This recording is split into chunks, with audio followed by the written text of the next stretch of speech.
नमस्कार दोस्तों, कैसे हो आप सब। दोस्तों एनटीपीसी की जो अपनी सीरीज चल रही थी उसी सीरीज को आगे बढ़ाते हुए क्वेश्चन लेके आ रहे हैं। ये देखो क्वेश्चन कह रहा है यदि 371F25825 11 से विभाजित है तो F का न्यूनतम मान क्या होगा। अब देखो पहले देखते हैं कि 11 से विभाजन का नियम क्या है। 11 से भाजकता का नियम ये कहता है कि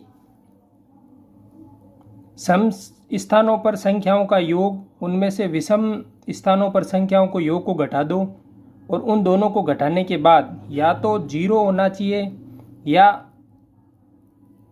11 से विभाजित संख्या होनी चाहिए। तो वो संख्या क्या होगी, पूरी संख्या 11 से विभाजित होगी।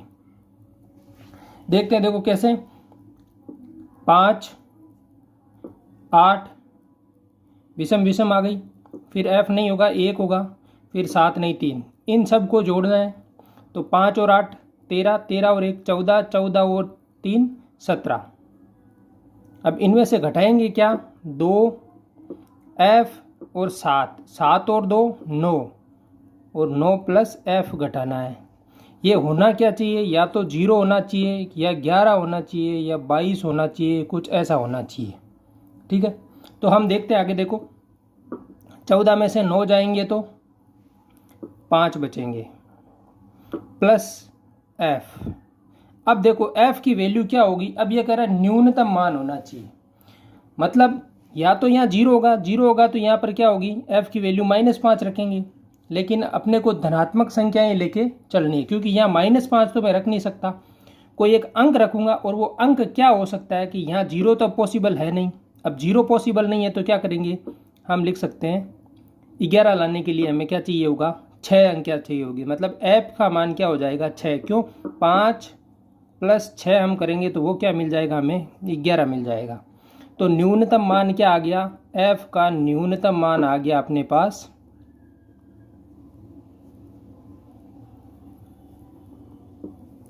6।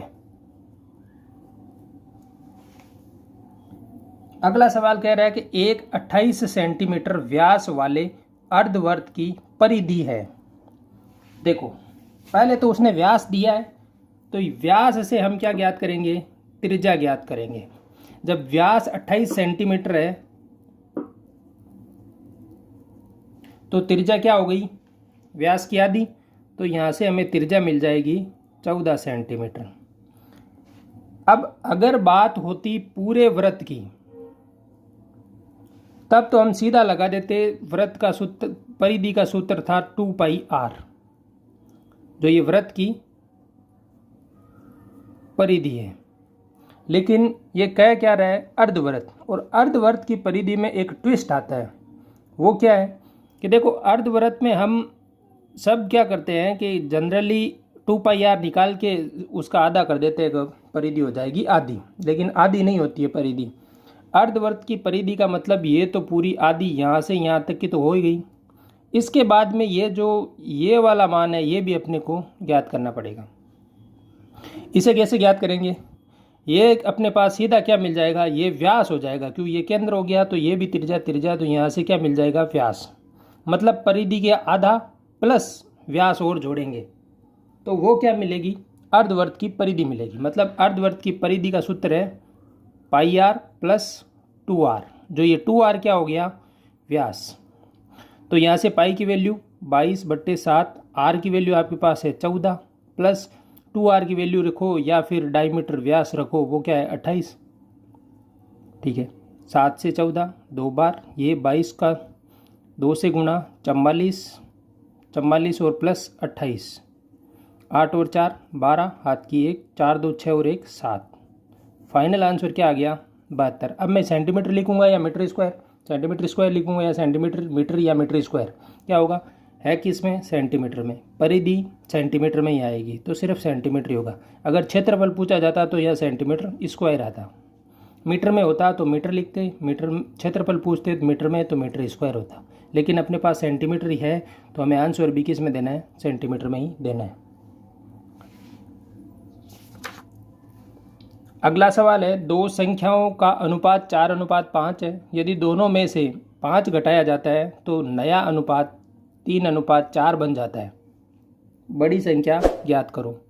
देखो इस टाइप के सवाल को पहले मैं आपको नॉर्मल मेथड से बताता हूँ जो हम रेगुलरली करते हैं, और एक ट्रिक से बताऊँगा, वो बाद में बताऊँगा। पहले देखो, हम मानते हैं कि संख्याएं क्या क्या होगी। पहले 4:5 में है, मतलब पहली संख्या हम मान लेते हैं। पहली संख्या क्या होगी, जब अनुपात दे रखा हो तो अनुपात का मतलब है कि उस संख्या को किसी संख्या से भाग देने के बाद ये संख्या मिली है। मतलब अब पहली संख्या मान लेते हैं हम 4x, और दूसरी संख्या क्या है 5x, ये हमने माना है। अब इसमें से 5 घटाएंगे, तो मैंने 4x में से 5 घटाया, और फिर 5x में से भी मैंने क्या किया 5 घटाया। जब दोनों में से 5 घटा दिया है, इसके बाद क्या है, उसका अनुपात दे रखा है 3:4। यहाँ से देखो वज्र गुणा करेंगे तो 4 को 4 से गुणा करेंगे तो 16x, 4 को 5 से करेंगे तो 20 इक्वल टू 5 को इससे करेंगे तो 15x, और 5 को 3 से करेंगे तो 15। ठीक है, यहाँ तक समझ में आ गया। अब देखो 16x में से 15x जाएंगे इधर लेंगे, और इनको इधर कर देंगे, तो ये 16x माइनस 15x, ये 20 इधर प्लस के हो जाएंगे तो 20, ये माइनस के 15 है। x की वैल्यू क्या आ गई अपने पास 5 आ गई। ठीक है, जब x की वैल्यू 5 आ गई तो संख्याएं क्या क्या हो जाएगी, ये इसको 5 रखेंगे x की जगह, तो ये पहली संख्या क्या हो गई 20, और दूसरी संख्या क्या हो गई 25। पूछा क्या है, बड़ी संख्या क्या है, कौन सी हो गई 25। अब देखो सेकंड मेथड देखते हैं।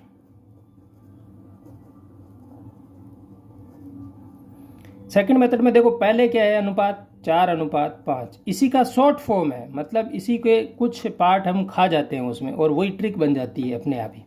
सेकंड अनुपात दे रखा है 3:4। जब अनुपात में से समान संख्याएं घटाया क्या, इनमें से 5-5 घटाने के बाद ये संख्याएं बची है।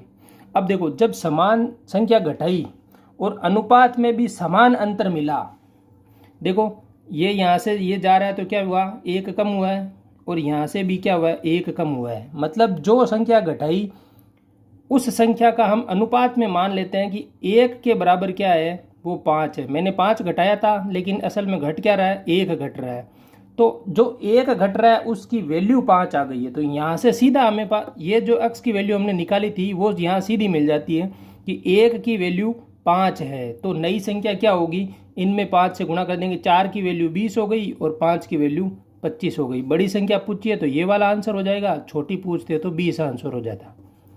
तो ये ट्रिक में यही ध्यान रखना है, अगर संख्या समान घटाई है और अनुपात में भी समान अंतर आ रहा है तो सीधा जो घटाई है वही संख्या 1 का मान मिल जाएगा, और उसको सीधा संख्या के प्रथम अनुपात से गुणा कर देना है, और गुणा करने के बाद हमें छोटी पूछी जाती है तो हम छोटे वाले अनुपात से गुणा कर देंगे, बड़ी पूछी जाती है तो बड़े वाले अनुपात से गुणा कर देंगे।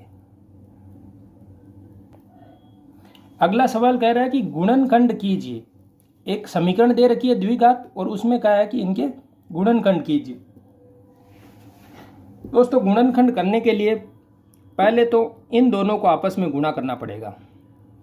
इन दोनों को गुणा करने के बाद इसके ऐसे टुकड़े करने हैं जिससे उन दोनों को आपस में गुणा करने पर इन दोनों का गुणा मिल जाए। मतलब देखो बोलने से आपको कम समझ में आया होगा, मैं आपको बताता हूँ कि माइनस के 48 और ये x², ये इन दोनों को गुणा करने पर मिला है मेरे को, तो मेरे को -13x का ऐसे टुकड़े करने हैं कि उन टुकड़ों को जोड़ने पर तो मेरे को -13x मिल जाए, और उन दोनों टुकड़ों को गुणा करने पर मेरे को क्या मिल जाए -48x²। तो 13 के 2 ऐसे टुकड़े करो, तो देखो 13 के 2 टुकड़े हम सोचते हैं कि 16 को 3 से गुणा करते हैं तो 48 मिलता है। तो 16 को 3 से करेंगे 48, और 16 में से 3 घटा भी देंगे तो अपने पास 13 मिल जाएगा। अब देखो माइनस का 3 होगा या माइनस के 16 होंगे, इसका ध्यान देना है। माइनस की कौन सी संख्या होगी, तो माइनस की संख्याएं वो होगी, अब माइनस का अपने को चाहिए तो बड़ी वाली संख्या को माइनस लेंगे, तो ये माइनस का 16x ले लेंगे और प्लस के 3x ले लेंगे, तो ये क्या हो गए 2 टुकड़े हो गए। इन दोनों टुकड़ों को यहाँ रख देंगे हम। तो मैंने लिख दिया x square minus 16x plus का 3x और माइनस के 48। देखो इसे वापस सोल्व करेंगे तो अपने को वही मिलेगा, एक्स स्क्वायर का एक्स स्क्वायर, 16 में से 3 गए तो माइनस के 13x माइनस के 48 माइनस के 48। अब यहाँ से देखो मैं यहाँ से एक तो ले लेता हूँ x कॉमन। जब मैं यहाँ से x कॉमन लूँगा तो यहाँ पे मेरे को क्या मिलेगा x, और यहाँ पे मिलेगा माइनस के 16। यहाँ से भी मेरे को सेम फॉर्मेट में रखना है, तो मैं यहाँ से 3 कॉमन लूँगा प्लस का, तो ये मिल जाएगा मेरे को x और ये मिल जाएगी माइनस के 16। अब देखो फिर से मैं x माइनस 16 कॉमन ले लेता हूँ। जब x माइनस 16 कॉमन लेंगे तो यहाँ से क्या बचेगा x और यहाँ से क्या बचेंगे प्लस के 3। तो ये क्या हो गए इसके गुणनखंड। गुणनखंड करने के लिए एक तो पहले बात ध्यान रखना है कि एक्स स्क्वायर का गुणांक और अचर पद दोनों को गुणा करना है। जो गुणा करने पर वैल्यू मिलेगी वो x के गुणांक के टुकड़े करने हैं, उन दोनों को गुणा करने पर सेम वैल्यू मिलती है। उसके बाद इन दोनों को जोड़ने पर हमारा जो x का गुणांक है उस गुणांक को वापस प्राप्त करना है। जब ये दोनों चीज़ें हो जाए तो हमें इस x के गुणांक के टुकड़े यहाँ पे खोल के रखना है। जब एक्स स्क्वायर माइनस ये x का गुणांक के दोनों पद और ये अचर पद लिख देते हैं। इसके बाद ध्यान रखना है ये जो कॉमन चीज़ बन रही है ये बनाने के लिए ही अपने को यहाँ पर ट्विस्ट ध्यान में रखना है। मैंने यहाँ 16x पहले लिखे हैं, 3x बाद में लिखे हैं, और उसके लिए अब मैं यहाँ पे रखता तो मेरे को क्या मिलता है, ये 3x में से x लेता तो मेरे पास यहाँ पे x प्लस 3 आता। फिर मेरे को यहाँ पे माइनस का 16 कॉमन लेना पड़ता। माइनस का 16 हम कॉमन लेते, उसके बाद में फिर वापस से वो x प्लस 3 यहाँ बनता। तो फिर से अगली बार में x प्लस 3 कॉमन आता और x माइनस 16 पहले आ जाता। तो ये वाला ध्यान में रखना है। एक तो ये टुकड़े ध्यान में रखना है, ये करने के लिए प्लस माइनस का हेर फेर हो सकता है, यहाँ पे गलती होने के ज़्यादा चांसेस है। दोस्तों अगली वीडियो जल्दी मिल जाएगी, तब तक के लिए आप वीडियो को शेयर कर दें अपने दोस्तों के साथ। एनटीपीसी प्रीवियस ईयर के क्वेश्चन हम लेके आ रहे हैं, हर रोज़ आपको एक वीडियो मिलता रहेगा। धन्यवाद।